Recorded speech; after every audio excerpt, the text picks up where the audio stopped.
What is up, sports geeks? It's your host Josh here, back with another episode, joined by Alec yet again. Alec, how you doing, man? I'm doing great. How are you? I'm doing pretty good. Ready to chat NFC here. We're going to go ahead and hop right into this. So we have NFC predictions for the entire season. So each division of the four divisions, all of them ranked, and then at the end we'll throw in the NFC Championship game that we're thinking, and who's going to represent the NFC in this year's Super Bowl. So we'll go ahead and hop right into it. I'll let you go ahead and pick which division you want to start with, and then give me your rankings of them. Okay, so let's go to the hardest one. Let's go NFC South first. I think this is the hardest one for me to kind of dissect here. It definitely was when I was doing some research. So do you want to go 1 through 4? Yeah, go ahead and tell me who you have at 1. I'll tell you who I have at 1. We'll go back and forth like that. Sweet. So I think 1 here. I'm gonna go the Falcons. Kirk Cousins. That's a big move for them. They struggled mightily last year at QB. They had Heineke. They had Desmond Ridder. Really, both were well below average. Not even close to average. So Kirk Cousins is a big upgrade. Even Michael Penix, even if Kirk Cousins got hurt, is a big upgrade. So even with them, quote, wasting this year's, kind of window without taking an impact player this year with 8, I still think they can win the division. The other thing too, I think Raheem Morris is going to be good as head coach there. Getting Arthur Smith out in general, I just think is huge. Like, let's throw the ball to Kyle Pitts, hand the ball off to Bijan Robinson. Tyler Algier should not be getting the majority of carries this year. So I think that alone, just putting the ball in the hands of your playmakers is hopefully that's what Raheem Morris does. I'm with you here. I have the Falcons at 1 as for me as well. Yeah. I have Tampa Bay at 2. And here's where I'm kind of torn in this 2-3 spot between Tampa Bay and New Orleans. I think Carolina is going to be 4th. I feel confident in saying that. And you get rid of Brian Burns. The defense isn't great. Bryce Young is going to make a jump, but I don't know how big that's going to be. I don't think that New Orleans and Tampa Bay are going to be maybe fighting for a wild card spot. Probably not realistically. New Orleans, my thing about them is last year they had the easiest schedule in pretty much the entirety of the NFL and couldn't make the playoffs. You're not going to have that this year. I don't think you're making it. Yeah. I think this 2-3 can be one of those where it's like they're both 9-8 or they're both 8-9. They're kind of just like really mid. I could see this division winner also being 9-8 as well. I don't know if this could be a division where the winner doesn't get to 10 wins. I think Atlanta is going to be good. I think Atlanta is going to be a 10-win team. They have offensively on paper, they're great. That's what's the confusing part. O-line's definitely solid. Bijan is a stupidly talented back. Drake London is a great receiver. Kyle Pitts, as far as receiving threat wise, outside of Travis Kelce, maybe is the best in the league. That's hard to comprehend based off of the numbers he's put up, but his freakishly athletic build, and he's got good hands too. I think they could be 10. They could be 10 or even 11-win team just because of how bad. You got to think. They're playing the Saints twice, the Bucs twice, and I guess you're right. They get 6 games against I would say average or below average teams. So yes, but okay, so we're pretty aligned there on the South. We'll go to the East now. A little bit more of a fun division here. Do you have the Cowboys winning it all, or do you have the Eagles? Yeah, so I have. This is tough. So I was going back and forth on this one. Or do you have the Giants? I do not have the Giants. Hey, Brian Dable on Ozempic, though. He's looking good. Have you seen him? No. We're recording this a couple days early, right? No, he's down 50 pounds, like minimum. Is he really? Yeah. Good for him. Yeah. No, he's actually looking really good. Maybe he should send that bring Ozempic to Dallas when they play at Dallas and see McCarthy on that. McCarthy, Big Mike. So I really think Dallas is going to win this division.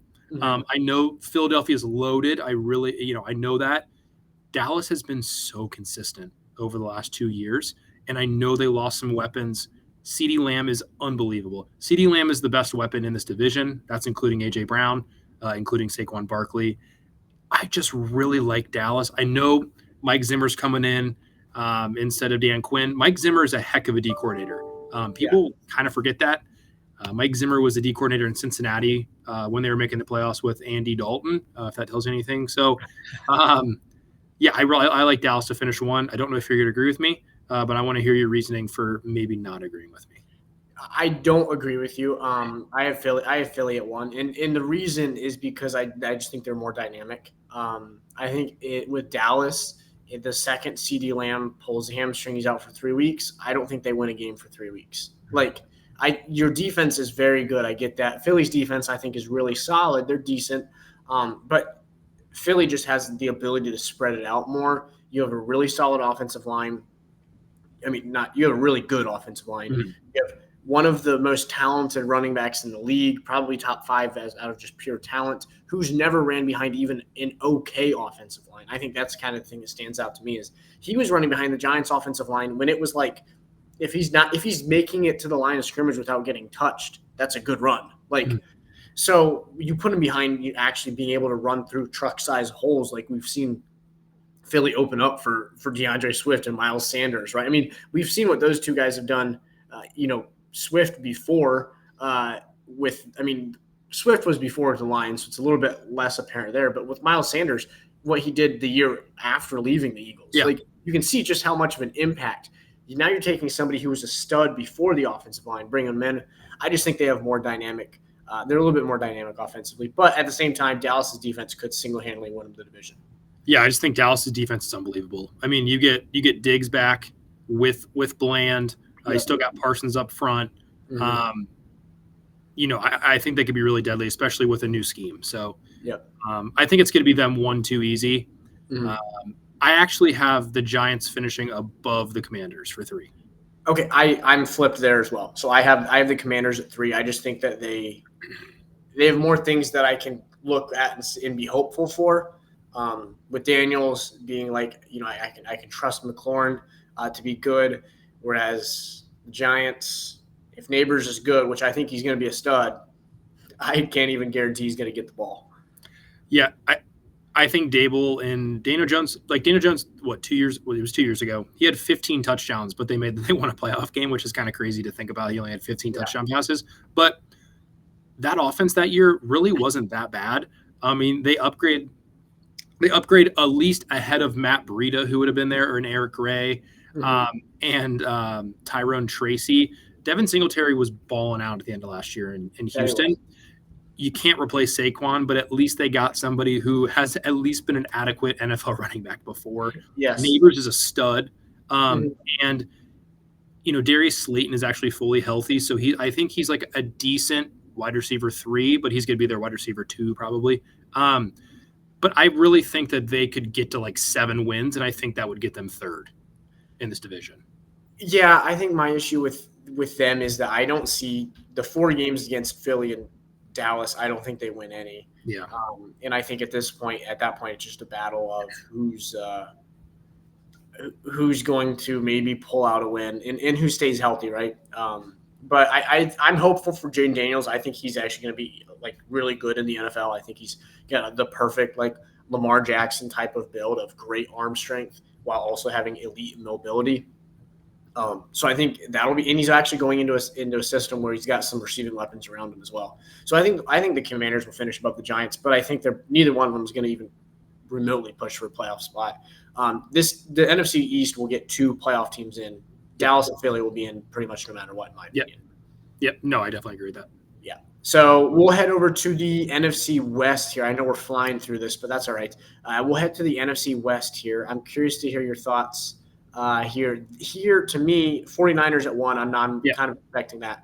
The 2-3, I think, is an interesting debate, though. I'm curious to hear who you have at 2. Yeah, so San Fran at 1's like a non-negotiable. If they stay healthy, we'll get into it a little bit. I don't want to make you angry right now, but easy there.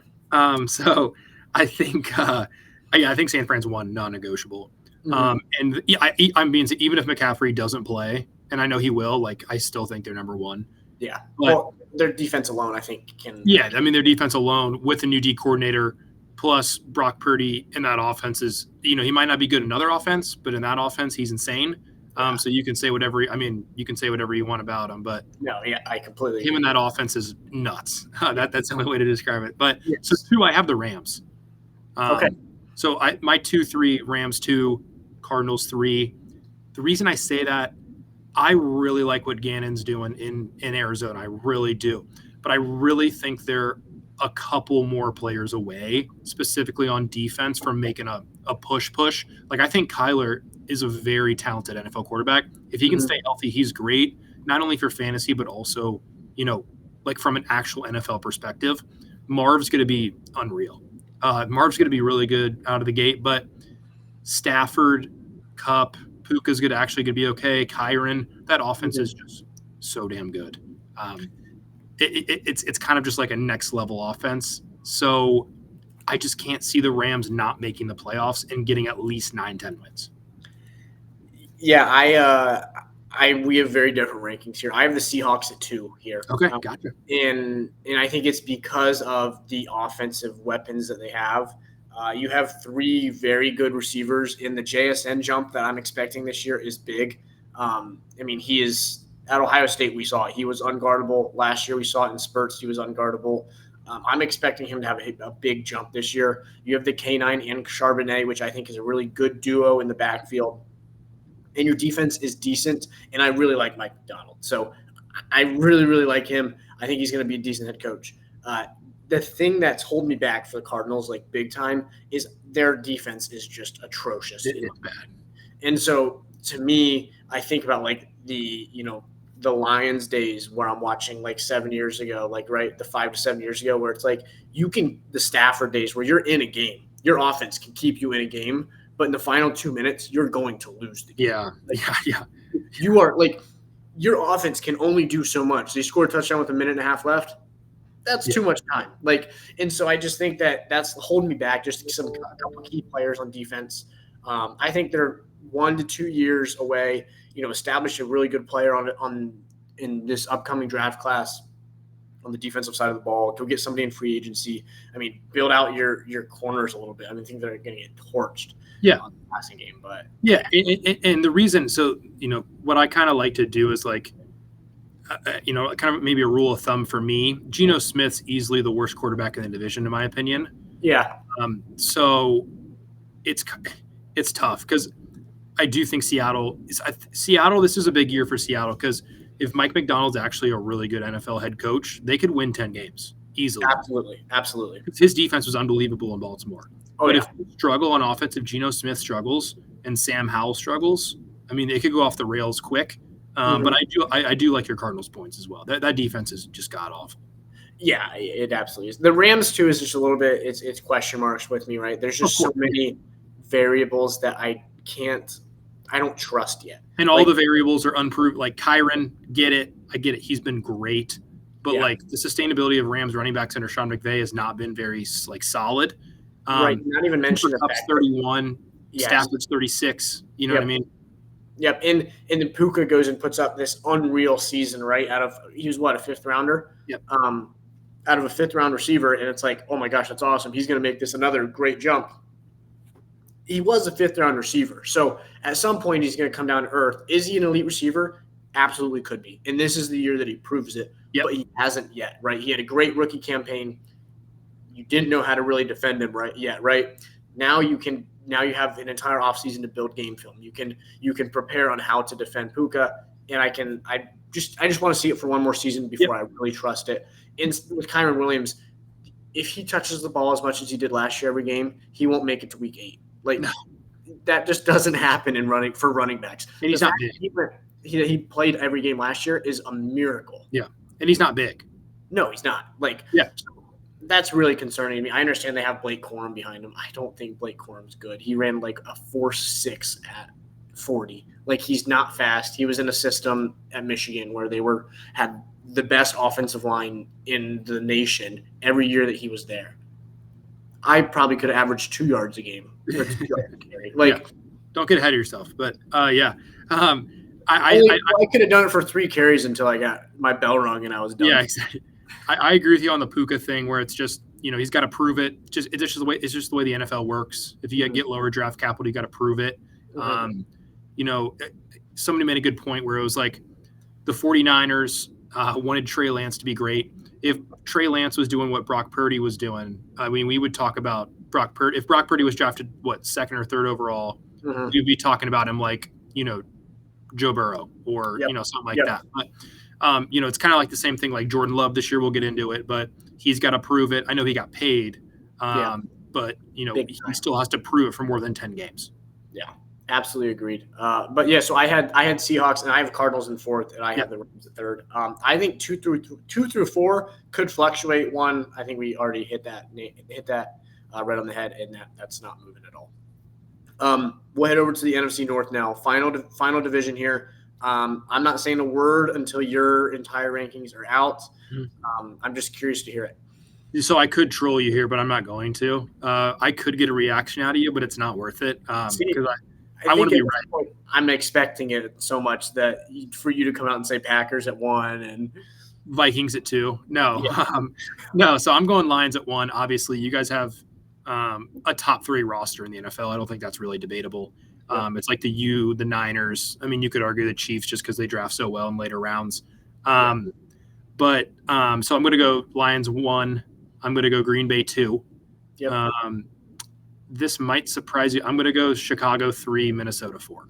I had the exact same. So. Okay, sweet. Okay, yeah. So, reasoning for 2 through 4, Green Bay, I think they're going to be a playoff team in the NFC, especially. Those weaker. And I mean, you could realistically this year, you might be able to get in with 9 wins if you have a tiebreaker. I think they get to 10 wins. Yep, I would agree. And then Chicago, their weapons are top 5 in the NFL, probably. Yeah. Probably top 6. And then Minnesota, I mean, you're starting Sam Darnold. So I know JJ McCarthy is there, but he's not going to start the year. No. If you're going into a season with Sam Darnold as your starter, I have to pick you for 4th. I'm sorry. Yeah. Well, and I think there's also just so many question marks around Minnesota too, of like, when's Hawkinson actually going to be back? Is Addison going to get suspended? How's your defense going to function this year? Are you still going to be like last year? They were like, I mean, blitz heavy is an understatement for them. Yeah. Are you going to be able to do that again? Like, our team is going to figure you out. So I think it'll be interesting to see them. But I had the exact same rankings. Chicago. I do think they're going to really struggle on the ground. I don't think DeAndre Swift is good. The last 2 years, he's played with the Lions offensive line and the Eagles offensive line. Those are 2 of the top 3 units in the league.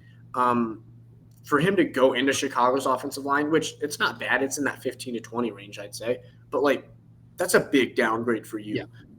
You just have to battle through so many more arm tackles.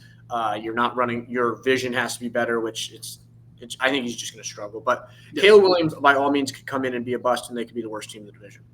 For sure. But if he busts, they're a bottom 5 team in probably the league. Yeah, but I think it's probably a higher chance that he comes in and he's absolutely unconscious with the weapons around him, and they make the playoffs. Yeah. I could see the NFC North getting 3 teams in the playoffs. I could also see if Caleb Williams is really good, like if he has like an Andrew Luck rookie season, they could finish 2. Mm-hmm. Like I could see him getting to like ceiling like 10, 11 wins. Yeah, I could see 11 wins at it. I think that's my. But their floor is probably around that 7-8 mark. I'd probably say that's probably where. I would agree with that. So all right, so real quick here, I want to hear your NFC Championship game and who you have representing the NFC in this. Yeah. Okay, so so I'm gonna go San Fran NFC Championship. They're easily the best team in the NFC to me. And you can make an argument for the Lions, but I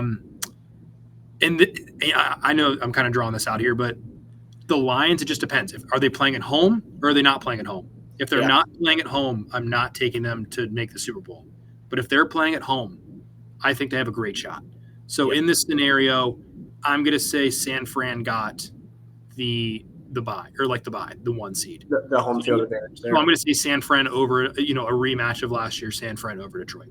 Yep. I don't mind that at all. I think Philly is something that could be interesting to watch as well. I think San Fran's on the verge of, I don't want to say breaking up, but they have some weapons that have been very good, like Deebo Samuel, who last year we saw already. He's getting older. Like, he's starting to trend down, right? Ayuk has had plenty of drama. I mean, at the time of this being recorded, he hasn't been traded. This is being recorded, almost a week early. So maybe he's been traded by the time this is posted. If he is traded, your offense does get significantly worse. Kittle is getting up there in age too, and he plays just so damn physical that Trent Williams isn't even at camp yet. Yeah, exactly. Yeah, he's what, 34 or 35? 35, yeah. Yeah. So I mean, you're getting to the point there. You also, I think, you lose some from your defense, but at the same time, Purdy is still there. CMC is still there. Your guys are still there. And I mean, you lose Armstead on your defense. You lose Trey Greenlaw, towards Achilles in the Super Bowl, which was just heartbreaking. Not even on a play. But moral of the story here, I'm taking Lions over the Eagles. Yep. I'm not trying to be a homer at all. I think the Lions' running game is what gives me hope to actually be able to consistently win games on the road. Yeah, no, I totally agree. I mean, they almost did it last year. So right, like the first half of last year's game against the Niners, when last year's Niners team going into that game was like this unbeatable force, right? I mean, they had to slip up against Green Bay, but it's like this team is so good, and we ran all over them the first half. Had a big slip up the second half. I think it's going to be interesting to see how Detroit's defensive backs do, because if your defensive backs that you kind of gambled on, right, going and getting Carlton Davis, right, going and getting Arnold, going and getting Rakestraw, if you have two of those three work out, you're in a great spot. If only one of them, you could really struggle again. I mean, that's what killed us last year. But I really love the chances for Lions as a fan this year. I think there's actually substance to it as well. But I think there's three really elite teams in the NFC. Yeah, and I also, I totally agree with that. And I also, as we saw last year, Green Bay can make a run. So watch out for them. Yep. But and I guess the Rams could make a run if they get hot, just because of all the veterans they have as well. But thing with Philly is just one small thing with Philly. Their coordinators are new, and they're elite coordinators. So that's a big upgrade for them. Some minor technical difficulties there, but this has been the Sports Geeks podcast. They play, we talk. Thanks for watching, guys. Peace.